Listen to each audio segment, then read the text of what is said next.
you put the selfie in the learning log? Good morning.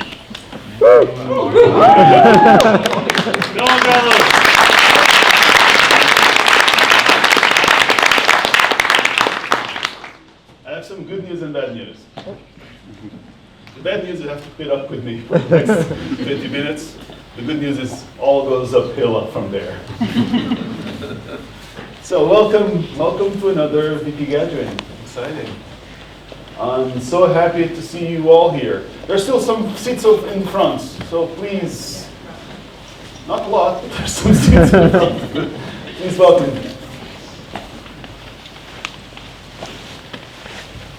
Perfect. Oh, it's a full house. I'm so happy. So first of all, very quickly, my name is Carlos. I work for BUas for some years already, many years, maybe too many. And I'm working here for multiple things. I have a new position now as a professor in AI, but I've been working the last 5 years in virtual productions. It's been a ride. So this all started as a joke. I was working on a research project related to digital humans, and I was working in Unreal very, very often doing meta-humans. At the time, there was no meta-humans, we were just building things ourselves with digital humans. And it kind of came up, some videos linking Unreal with virtual productions, and it's like, okay, what is this virtual productions? I thought at the time it had to do with virtual reality, doing some work, and like, I'm going to check this out. And I saw some videos online, and like, oh, we can do this. We have cameras, we have motion trackers, we can do this. And that's how it started. It started with me getting some lectures together. Stephen was one of them, the first lectures that we got involved, and some alumni, students that just want to do some extracurricular cool stuff. 5 years later, here we are. It's amazing the way things grew, how fast it went, and I'm so proud of the community, because this is all going up because you guys, all of this is happening because the community is there. So I want to show some of our student work. And this is the student of last batch that we have, and we have show some of the student reel that we have.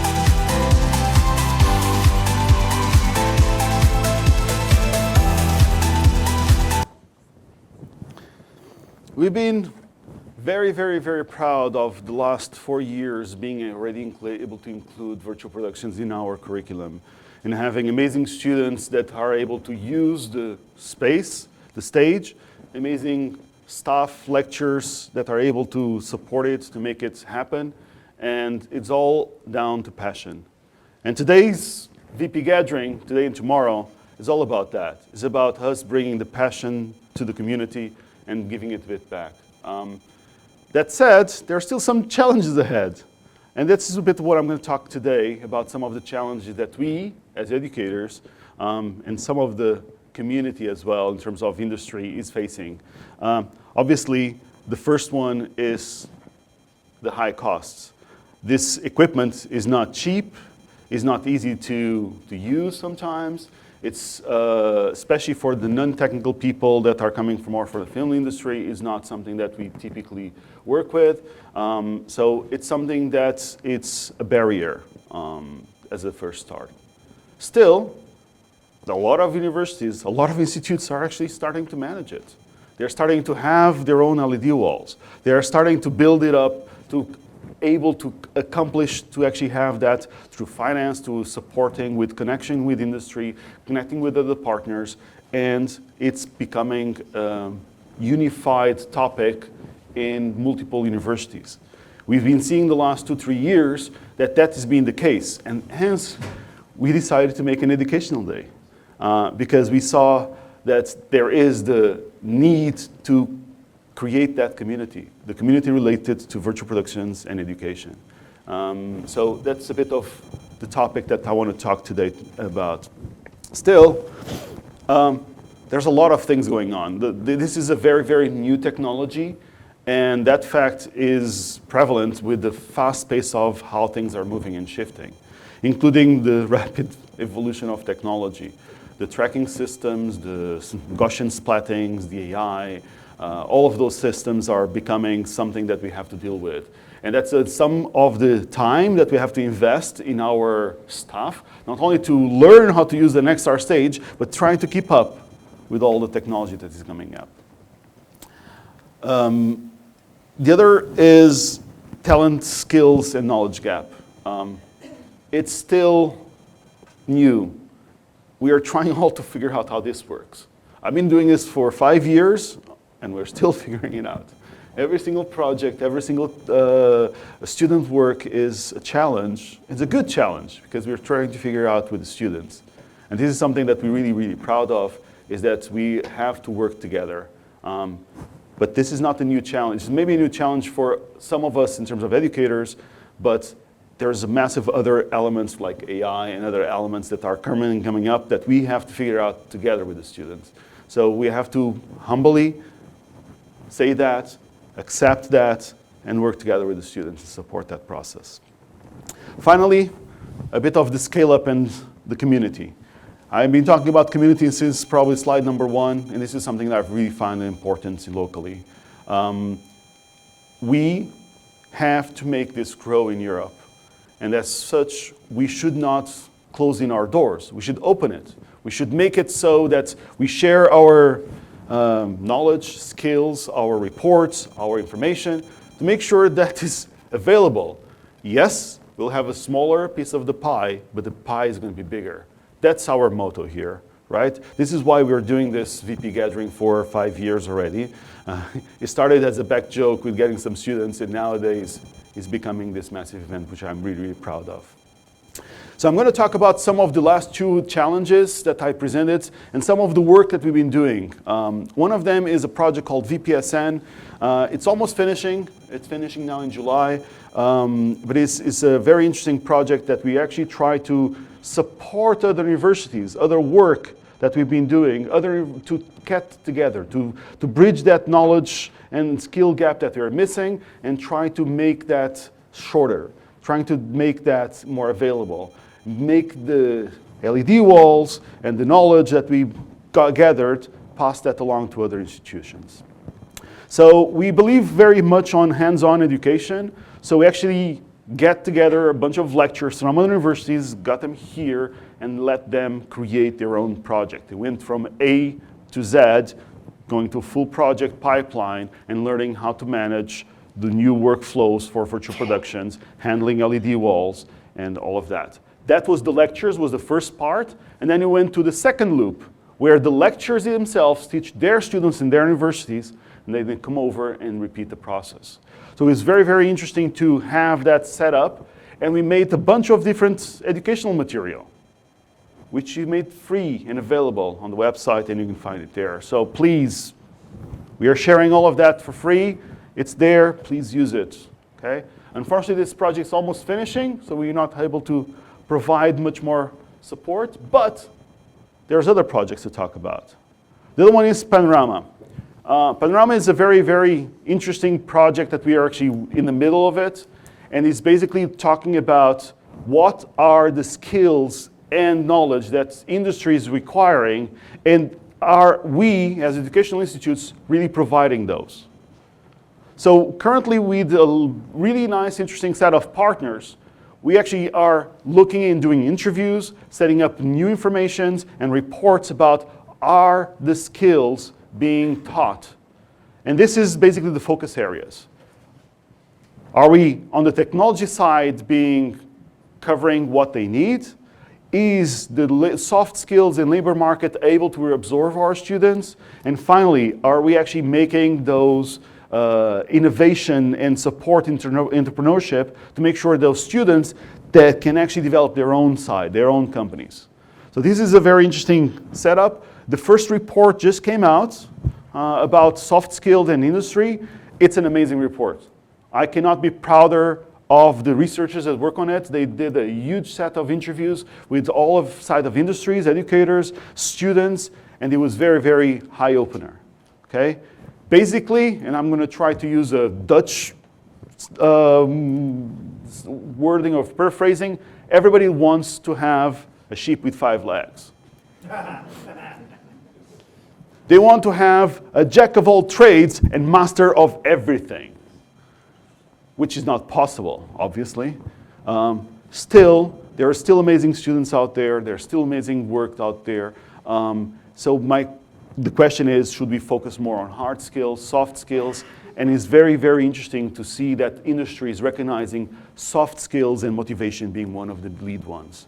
Please, I strongly advise everybody to download the report, look at it, because we did a really good job. We meaning they. The last project that we are been working on, another Erasmus project that just started. And this is probably one of the things that I really want to talk to you about. Oh, I forgot one thing. For this project, Panorama, we also have what we call innovation labs. So last August, we actually had 2 weeks of students and lecturers here working and doing workshops for us. There's going to happen again this year.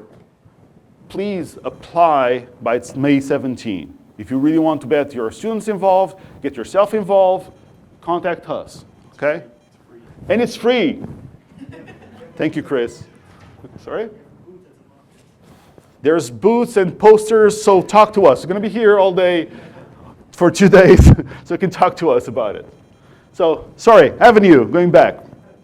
Avenue is also a really, really interesting project. We finally worked together in creating a community type of project. So this is actually not 1, but 5 different communities related to vocational educational training linked to different types of creative industries. We have visual storytelling, virtual productions, XR, games, and animation. Each of those have their own self-set-up community. We're going to be responsible for the virtual productions one, so we're going to make this VP gathering even bigger next year. And we're going to set up a set of different elements, and we're going to make all of those available in terms of innovation labs, like I explained in the past, but also other training modules, residences, online training modules, talks, podcasts, and more. We are calling it the VP Guild. It's a concept that we already have it for some years. We open up to industry. We have some industry partners coming up, but at the moment we didn't have the manpower to actually put it back behind the manpower that needed. Nowadays, with this project, we will, and Zoltan, we will probably be leading it for a very long time. So please, if you want to be involved, talk to us. The links are there. It just started. We're more than welcome to have you guys on board and know more about it and work with us on it. So that is mainly for me, but first, I want to call Zoltan.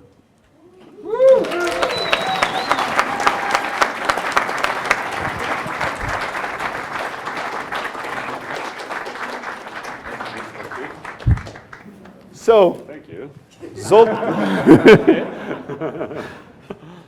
I've been organizing the last 4 VP gatherings. This year, because of my new position, I couldn't, so I told Zoltan, please do it. Zoltan was sitting next to you last year.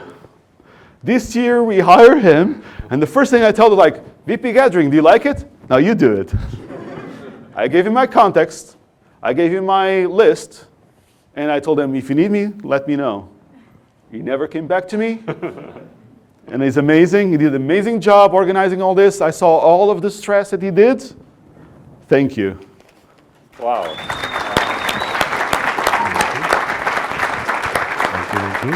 One, two, one, two. Works? Okay. Well, that was unexpected, to be honest. Thank you so much, Carlos. So I'm going to have a speech tomorrow. I was not expecting one today, but it's okay. Life is full of unexpected events, like the fact that I'm here at the stage and not just sitting next to you guys. Basically, I was working in the industry for like, I don't know, 20-something years as a digital producer. And it was quite a big move for me to move to the educational sector. And I was, to be honest, not even sure whether I should make this move, because maybe it's not for me, maybe it's going to be not as exciting, maybe it's, there's not going to be like crazy deadlines. Apparently, there are crazy deadlines here as well, especially with this conference. But I'm absolutely happy to organize this year's gathering, and I'm really glad that you all came. This is absolutely fantastic to see that many faces today, and even more tomorrow. And the reason why we have the first day of the gathering here at the XR stage is that we couldn't book the big conference room for 2 days. So I'm not going to make this mistake next year. We're definitely going to book the 3 days Living and learning. in the big conference room, which is called the chapel. And it is actually a chapel, and you're going to see that most of you guys will going to see this tomorrow, hopefully. And today is going to be pretty full on. And tomorrow is even going to be more full on. But the most important thing why you guys are here is to connect, is to have a chat, is to meet new friends, and just create a community. I really love the name of this event. It's actually not a conference, it's a gathering. And it feels one. It's really about gathering of the tribe, gathering of the virtual production tribe. And we might come from different backgrounds. I never worked in the film industry up until 2021 or 2, just before virtual production became a thing.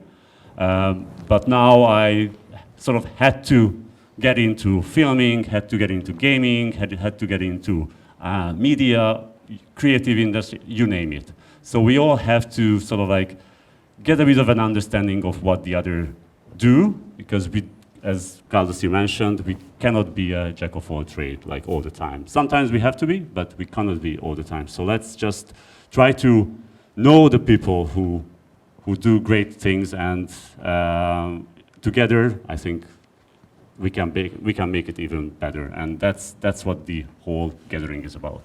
So thank you so much. You're welcome. One more time. Thank you.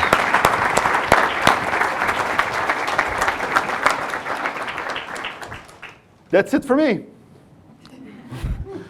Enjoy your day.